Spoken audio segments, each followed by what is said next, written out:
Bonjour Mariette, merci de venir à notre rencontre pour nous parler d'une belle propriété à Saint-Émilion. Alors comment devons-nous dire, Château Quintus ou Château Quintus?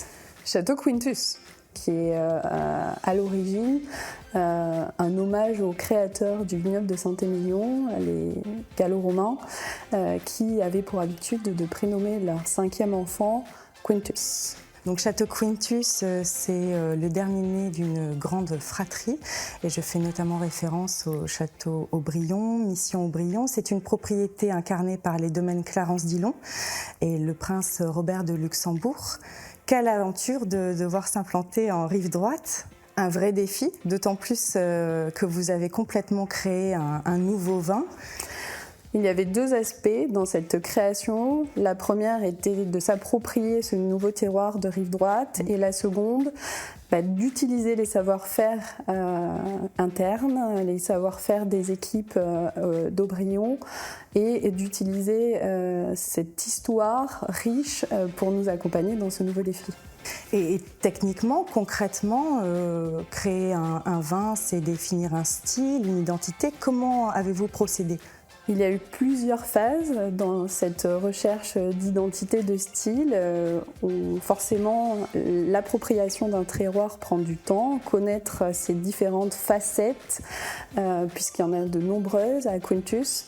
En effet, vous êtes au bout d'un promontoire argilo-calcaire, donc des orientations qui sont différentes, sud, nord, ouest, est, avec des altitudes également différentes, donc des potentialités et des terroirs très différenciés. L'objectif clair à Quintus, c'est de mettre en valeur 2 types de terroirs. D'un côté, les purs terroirs argilo-calcaires, très typiques de Saint-Émilion, et de l'autre, les terroirs sur calcaire à astérie, donc ce sont des terroirs très peu profonds, où vous êtes directement sur la roche-mère et qui donnent beaucoup d'identité au vin, et notamment beaucoup de minéralité. Donc l'idée, c'était d'arriver à trouver cette alchimie parfaite, avec cette dominante merlot, cette forte proportion de cabernet franc, et d'arriver à un vin classique dans le bon sens du terme, c'est-à-dire frais, élégant et surtout basé sur la minéralité, ce qu'on attend des vins de Saint-Émilion.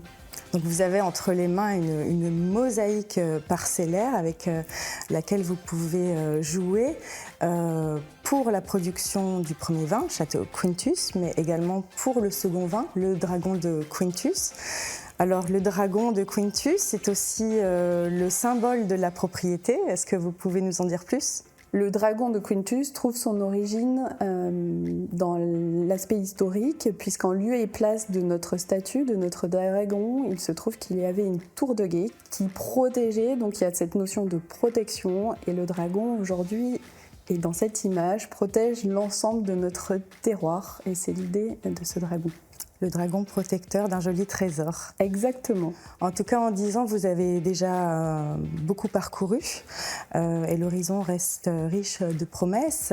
C'est notre rôle en tant que négociant partenaire de le souligner et de le mettre en avant à vos côtés sur les marchés.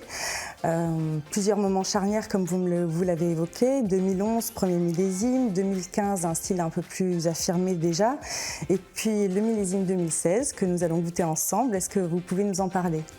En effet, le millésime 2016 pour nous est l'un des moments charnières de Quintus. On estime que le style Quintus et identité apparaît à ce moment-là parce que nous avons été aussi beaucoup plus précis dans la connaissance de nos terroirs, également plus précis dans nos méthodes de vinification.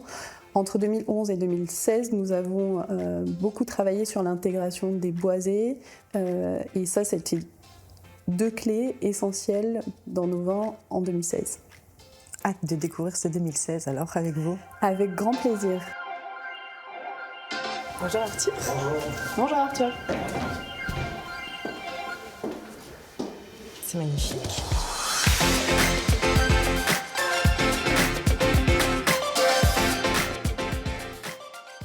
Donc c'est un filet de bœuf de Galice maturé. Donc vous allez retrouver des petites cigarettes de pommes de terre à la vanille. Vous avez aussi une petite poudre d'olive noire pour rappeler le côté épicé du millésime 2016.